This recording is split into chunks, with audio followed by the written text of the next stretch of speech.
channel, the gang stuff is talked about a lot, right? But Right. the clear message, I feel like sometimes it doesn't get out, right? So to anyone right now that is thinking about joining the gang, what would advice would you actually give them?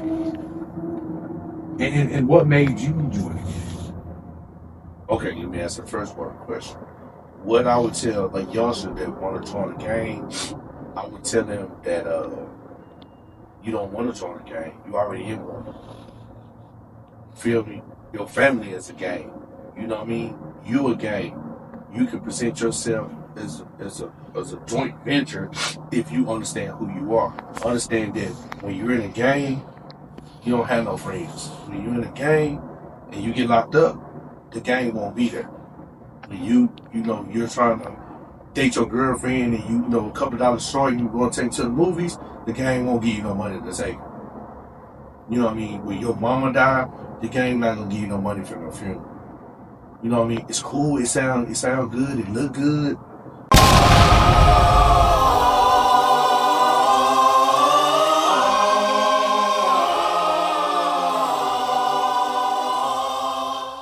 I want to ask this question because no one's ever answered it the way that I was told. But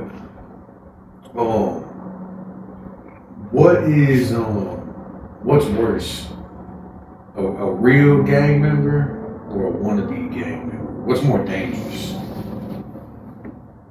Both, because both got the potential to do something that can be detrimental to you.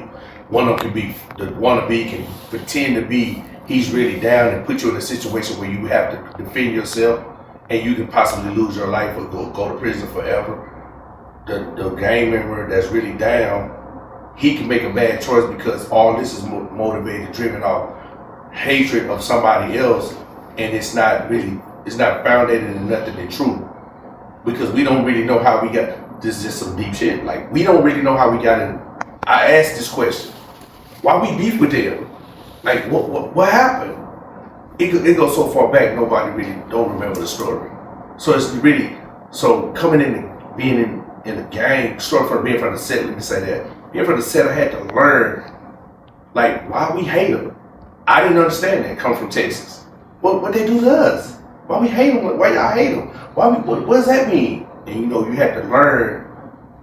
This is a learned behavior. Real shit. It's deep. To be a gang member is okay. But to become a gang banger, that's a learned behavior.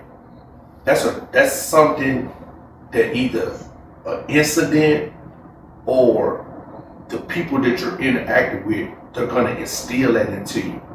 And then once you get that poison, that disease in you, it just festers. And now you starting to feel like they feel. Because you didn't know that feeling at first. And that feeling is not a good feeling. It's not a bravo thing. It just festers and it just eats at you. And then it starts to build that hatred. And that hatred turns into that animosity. That animosity starts fueling you to go and keep going at that. And you wonder, like, I don't want to know why we hate them. I don't want to know what the reason is. I just want to go do. I want to show y'all that we ain't going for it. So it just fuels you. And once you get ignited, it's really hard to get that disease out of you.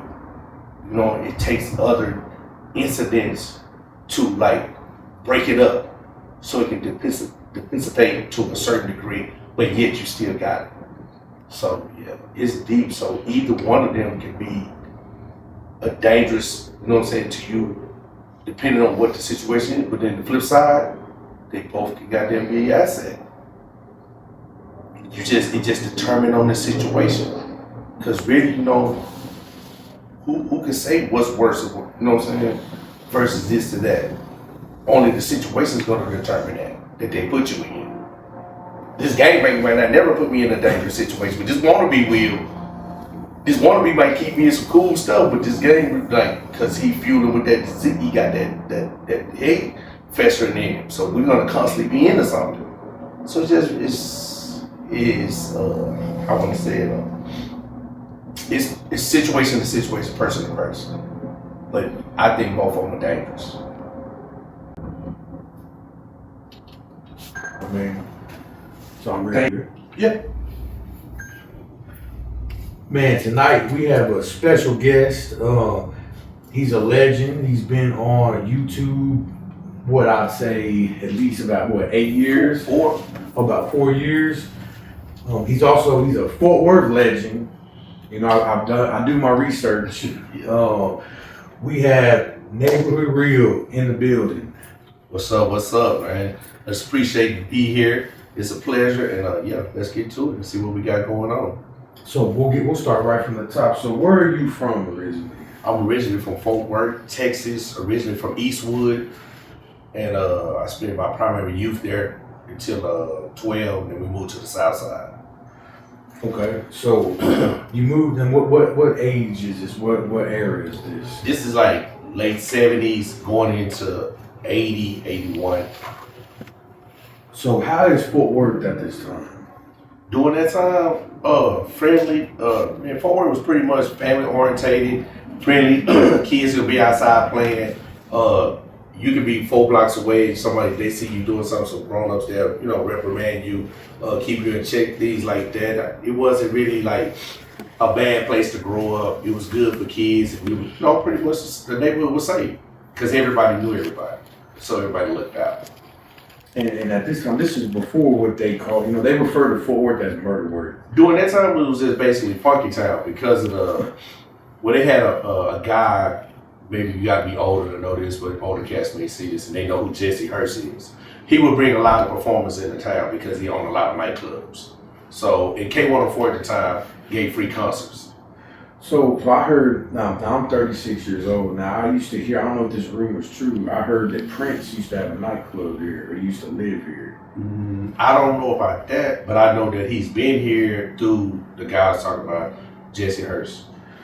Cause someone said they used to have concerts like Sycamore Park. Yeah, free concerts at Sycamore Park and the park across the street from the Butlers. Over there, they would throw the free concerts every summer. Okay, so are you living here when that changes? Cause they don't do that anymore. Right? Nah, I moved away in like the summer of '81.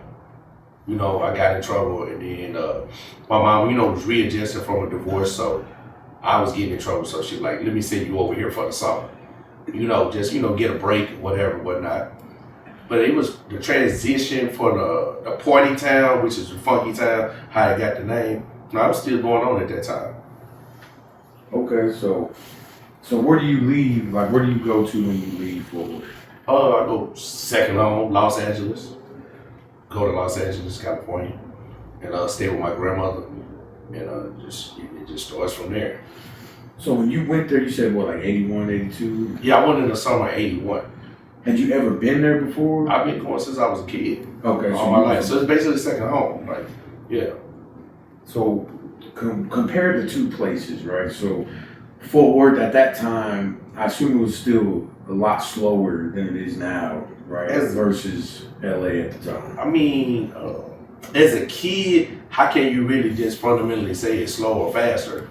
Because I'm doing what kids do. But when I did notice this. When I went to California, they went to school year round during that time. They was going to school year round. They didn't have a summer break. They didn't have a winter break. So when I used to go out there, I knew that I didn't really have nobody to hang out with until they got out of school. A lot of people didn't know that. That was the difference about I noticed as a child being out there. They went to school year round. Okay, so you go to LA. You're living out there. What part of LA are you living in? In South Central. Right off of Crenshaw and Florence on 9th, Florence and 9th Ave to be exact. Okay, so for the listeners, right, and especially someone that's coming from my age group, how was LA? Because we see the movies, right? We see how it was portrayed back then on both sides, right? You obviously had kind of the crime wave that was going on, but you also had like the Beverly Hills Cop and like the way it was portrayed Hollywood during that time with the neon. And how was LA back then? Wild, Wild West. I mean, it was Wild, Wild West, but I didn't see it fully. I seen snippets of it because my family, they was in the game, so and they was in gangs too. So when I would ride with them, I would see certain things that's that's unfamiliar in Texas. So you would be asking questions like, "What is that? Oh yeah, this is." And you see all these people hanging out in the colors, and the low riders. It's just a different environment. It's hard to really put it in words from that perspective.